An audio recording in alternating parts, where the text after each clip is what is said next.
আসসালামু আলাইকুম।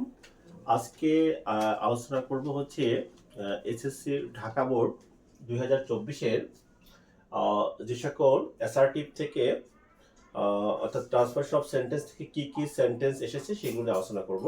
তো আমরা জানি যে তোমাদের হচ্ছে এই ট্রান্সফারেশন অফ সেন্টেন্স থেকে কিন্তু 3 থেকে 4টা কোশ্চেন হয়, খুবই ইজি হয়, কিন্তু তোমরা এখানে একটু খেয়াল করলে কিন্তু এই নাম্বারগুলো কিন্তু ক্যারি করতে পারো। সো আমরা ক্লাসে চলে যাচ্ছি। দেখো, প্রথমে লেখা আছে how charming A moon moonlit night is. দেখো এইটা হচ্ছে আছে এক্সক্লেমেটরি সেন্টেন্সে আছে, কি করতে বলছে অ্যাসার্টিভ। সো আমরা সেক্ষেত্রে কি করবো দেখবো সাবজেক্ট কোনটা। দেখো এখানে সাবজেক্ট হচ্ছে এ মুনলিট নাইট, তাহলে আমরা লিখি এ মুনলিট নাইট। এবার সাবজেক্ট পর কি আসবে ভার্ব। ভার্ব কোনটা ইজ। দেখো ইজ, এবার কি আছে এখানে হাউ। আমরা জানি হাউ থাকলে কি হয় ভেরি। তাহলে a moonlit night is very, বাকি আছে কি চার্মিং। চার্মিং। এবার 2 নম্বর বাক্য দেখি আমরা, it presents a very beautiful sight. কি বলতে হচ্ছে এক্সক্লেমেটরি সেন্টেন্স। তো আমরা এক্সক্লেমেটরি যখন করব দেখবো আমরা এটা সাবজেক্ট, এটি হচ্ছে ভার্ব। এখানে কি আছে এ। এ থাকলেই আমরা বলছি, এ থাকলেই হোয়াট কি আসবে হোয়াট। তাহলে হোয়াট, আর হোয়াট এর পর কি আসবে ভেরিটা বাদ যাবে। হোয়াট এ, হোয়াট এ কি আছে বাকি অংশ কি আছে এ বিউটিফুল সাইট। তাহলে হোয়াট এ বিউটিফুল সাইট। এবার আমরা এখান থেকে এইটা শেষ হওয়ার পরে আমরা আবার কি করব প্রথম থেকে চলে আসবো। দেখো কি করব প্রথম থেকে লিখবো। সাবজেক্ট কোনটা ইট, লাস্টে কি হবে ভার্ব। ইট প্রেজেন্টস, লাস্টে কিন্তু একটা এক্সক্লেমেটরি চিহ্ন দিতে হবে।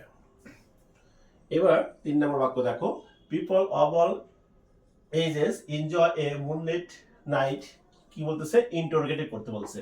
সো যখন আমরা ইন্টারোগেটিভ করব তখন আমাদের কি করতে হবে, দেখো এখানে এই people of all ages subject, এইটি হচ্ছে ভার্ব। দেখো এই ভার্বটা কি আছে, ভার্বটা হচ্ছে প্রেজেন্ট ফর্ম। তো যখন প্রেজেন্ট ফর্ম থাকবে তখন কিন্তু আমাদের do or did, do or does তো থাকবে, অ্যাসার্টিভ করতে হবে নেগেটিভ। সেক্ষেত্রে আমরা কি করব, তাহলে এই প্রেজেন্ট ইনডিফিনিট টেন্সের সাহায্যে হচ্ছে ডু আর ডাজ। তো যেহেতু এখানে এস নাই, সো এখানে কি হবে ডোন্ট। ডোন্ট। এইবার ডোন্ট এর কি আসবে subject. Don't people of all edges, people of all edges. এইবার আসবে verb enjoy a moonlit night. লাস্টে কি আসবে একটা প্রশ্নবোধক চিহ্ন দিতে হবে। দেখো আমি আবার বোঝাচ্ছি, যদি এখানে ভিউ 1 থেকে তাহলে কি আমরা ডোন্ট দিয়ে শুরু করব, আর যদি এখানে এস থাকে তাহলে ডাজেন্ট হবে। আর এরপরে কি হবে সাবজেক্ট, এই সাবজেক্টটা আমরা নিব, তারপরে হচ্ছে সাবজেক্টটা নিব, তারপর হচ্ছে ভার্ব আসবে, তারপর বাকি অংশ। এবার দেখো in fact a moonlit night is very pleasant. কি করতে বলছে ইন্টারোগেটিভ। তাহলে এটাকে আমরা কি করব, আমরা ইনফ্যাক্টটা লিখি ইনফ্যাক্ট, ইনফ্যাক্ট কমা, এবার লিখবো এ